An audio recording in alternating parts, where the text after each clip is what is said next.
Hold on a second. Married your mom when she was 14? Marriage? I just realized they said marriage. Oh shit, yo. She's hitting all the check boxes of red flags. Boom. Half naked online. Boom. My name is Independence for a reason. My name no be Jessica. Okay. Her name is Independence.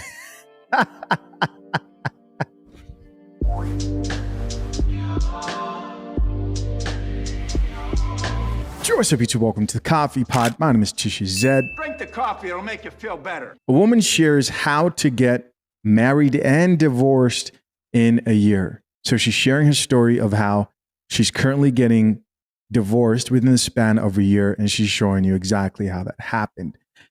At the top, it says African style. So this is an African woman here sharing her story. No more wasting time. Let's get it. Annoyance, as I'm trying to tell you guys the story of this marriage that is definitely done. So anyway, y'all, how to get married and divorced in a year, African style. Okay, let's hear it. If you don't know African custom or African tradition, African women are not raised to ever believe in divorce. When you get married, you die. You die there. You understand? You die there. Listen, I just wanted to be noted that modern women are struggling with keeping men in marriages, so much so that they're now releasing tutorial videos to show other women how to get the same results they've gotten. But they only are good at getting one result, which is divorce. Let's keep listening. And if you don't, you're seen as a worthless woman. You're seen as a half woman. Your husband can beat you, and your husband can beat you senseless if you leave your weak. That's African culture. I got married to my husband, and mind you, I didn't even want to get married to an African man. I really wanted to. I didn't even. You guys heard that? Didn't even want to get married to an African man. What I found funny about this is let a divorce happen or break up, and chicks always come with these like, yeah, anyways, I didn't like short dudes anyways. Yeah, it was little. Yeah, it was little. You know, talking about your joystick size, talking about how broke you were. The swirlers are there talking about, oh, I was never attracted to white men anyways. All types of supposed truths start coming out. Let's keep listening. Think I was getting married, period. Honestly, I never saw that for myself. I grew up in a household where my father was he married my mom when she was 14, cheated on her kids, and she That's crazy. never laughed because, oh, they have a bunch of kids. She just wanted so badly to be in a 2-parent household, because that's another African thing. Like, you have to be in a 2-parent household. Hold on a second. Married your mom when she was 14? Marriage? I just realized they said marriage, as in ceremony and all. Hold on. He married my mom when she was 14, cheated on her. I'm assuming this is like something that's done in a foreign country. Of course, that's completely illegal and crazy, but sounds like it was done in a different country, because there's no way you're marrying people here unless if you're breaking the law, right? Let's keep listening. Her kids, and she never laughed because, oh, they have a bunch of kids. She just wanted so badly to be in a 2-parent household, because that's another African thing. Like, you have to be in a 2-parent household. It just shows that you're just so normal, not knowing that a lot of African kids who come from 2-parent household are, so. Hence my husband and myself. Now, I'm not telling you guys this thing because I'm saying that, like, I don't have issues, or I have my issues, but at least me, I've been to therapy. I don't fight my demons and tie them and put them in the back. I don't put them in the backyard. You understand? My husband, he didn't even know he had demons till he met me. In African culture, if your husband, you stay.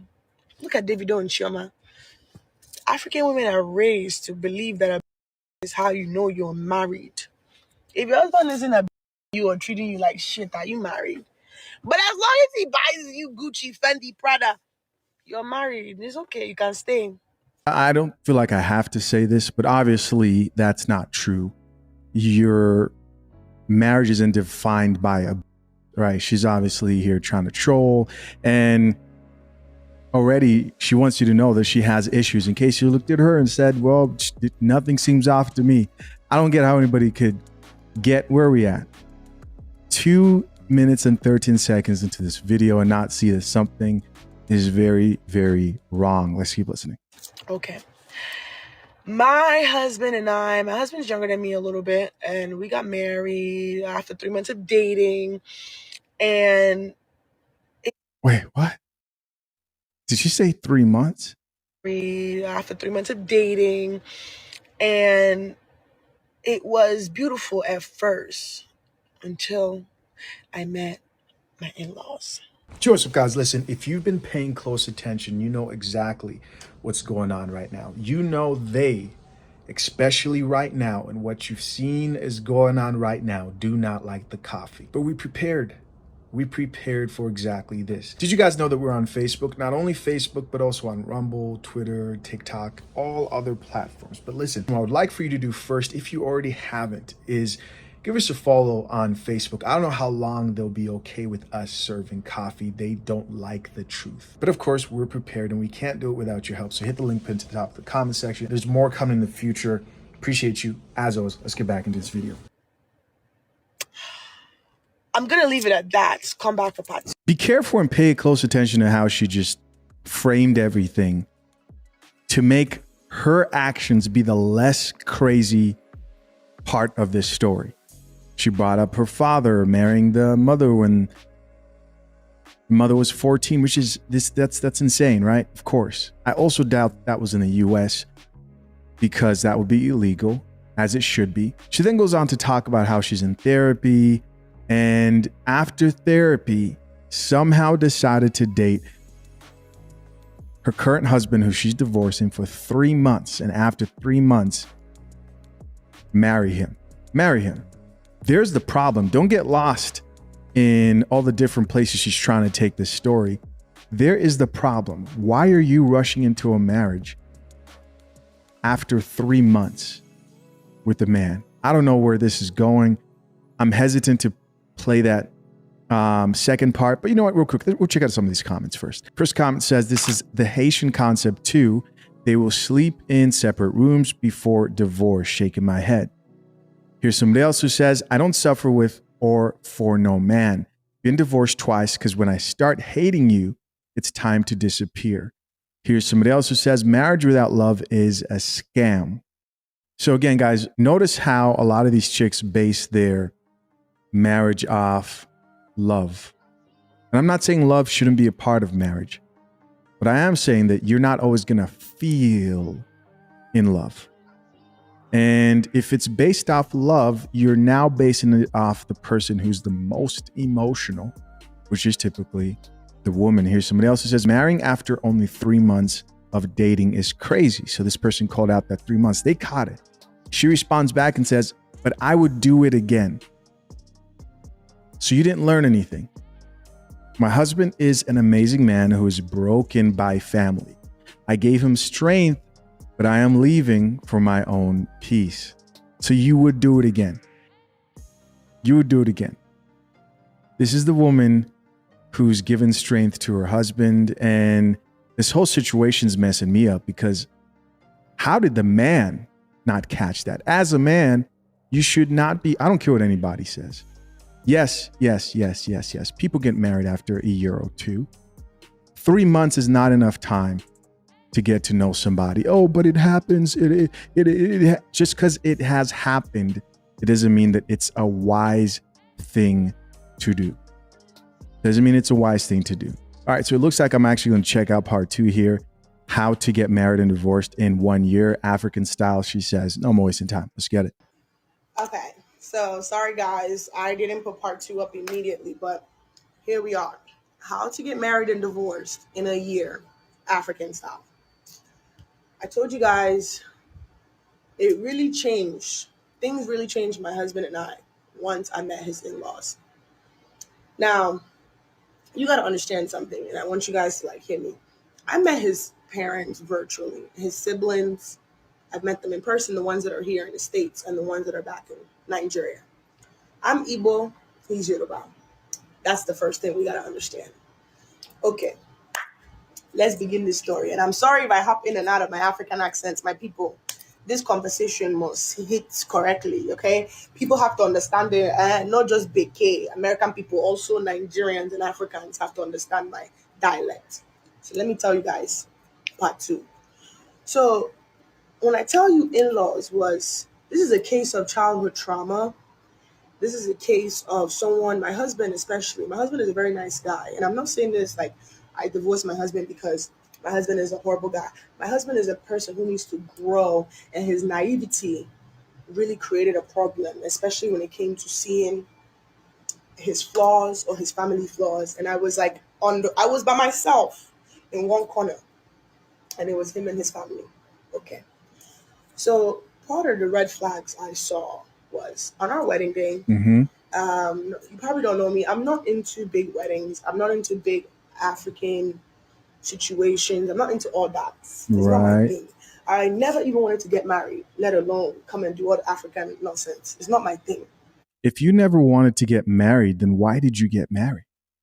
Why'd you get married? So my husband's family, actually, his siblings that were here in the States, on our wedding day, they ended up being late. It's not even late, they didn't even show up. They said they overslept, they miscat, whatever it was. People, I didn't care. I got my dream wedding, which was my husband, my two best friends there. That was it. That's really what I wanted. And we went to a restaurant and enjoyed it. They showed up at the restaurant. They said they overslept. Something's telling me they just didn't want to show up. Something's telling me they just stood the wedding up. I don't know why, but let's keep listening. That's one. Two, you gotta understand in African culture, I'm not the traditional African woman. I'm born and raised in Nigeria. I be Igbo babe, correct? You understand? But I'm not the traditional African woman. I never wanted to be. You see my tattoos. My Okay. back is covered. I'm half naked on Instagram, always, comfortably. I have only fans. You see it. Oh, hold on.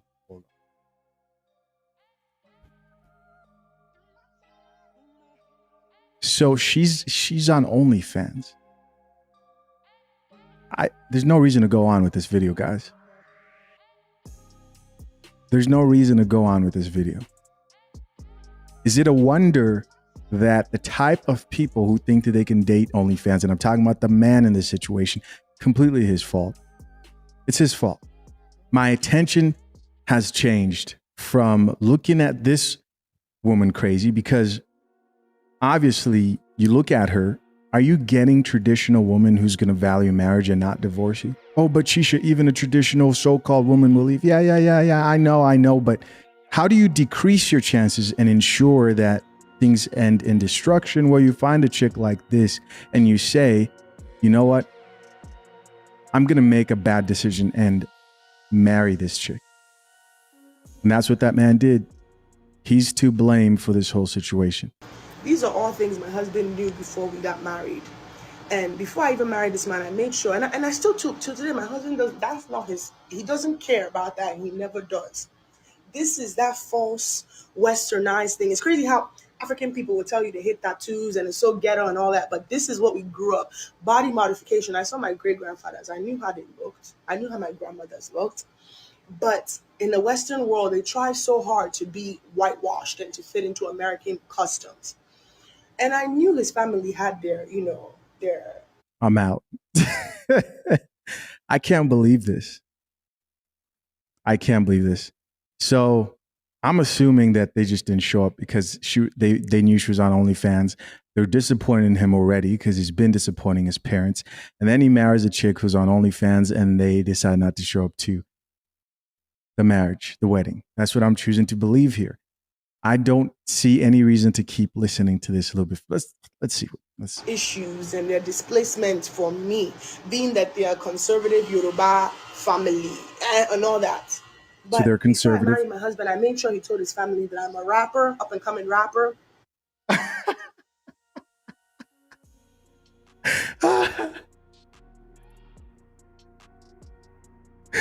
Oh shit, yo, she's hitting all the check boxes of red flags. Boom. Half naked online. Boom. I mean, the tattoo thing, I'll be honest with you guys. I'm not like a huge stickler with a lot of this stuff. My own personal opinion, which yours may differ, is for me, it stops looking good when a woman starts overdoing it. So a tattoo, okay, cool. A tattoo on your back and something on your face and all over your butt like a tramp stamp. Now you're pushing it too far, right? Eyelashes, okay. Now eyelashes that look like wings attached to your eyeball start to look crazy, right? So she's talking about how she's half naked, talking about how she's on OnlyFans. She's an up and coming rapper. What were you thinking, bro? He deserves this. He deserves this and more. And it sounds like he hasn't learned the lesson because she's divorcing him.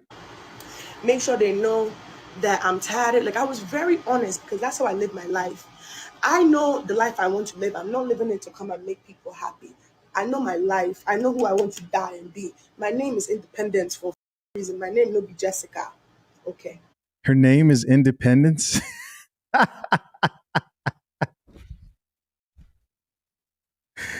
Hey, do your thing, lady. I'm not against people like this. All I say is be ready to accept the consequences of your choices and your actions. You know what comes with that? What comes with OnlyFans? Don't come back crying on the coffee pod talking about, oh, I didn't see it coming. People are judging me. She sounds like she accepts it and is taking it all to the chin. After we got married, I started noticing, like, especially his sisters, like little small things they would say here and there. One day, his oldest sister, who's like, she's a Bible thumper, like real up there, real one with the Lord, okay? One day she calls me on FaceTime and she's like, hey, I've been really looking on your Instagram. I've been really watching your music videos and all that. And I just wanted to know, are you ready to give your life to Jesus? Hold on, this phone is getting hot. Give me 1 second, y'all. I apologize, my phone. I'm out, bro. I can't do it. Hey, this took an unexpected turn. Of course, I'm curious to know, what do you guys think? Leave your comments down below. I appreciate you all for checking out yet another episode of the Coffee Pod. Do you agree with me as well that this man is completely to blame? Till next time, I'm out. Peace.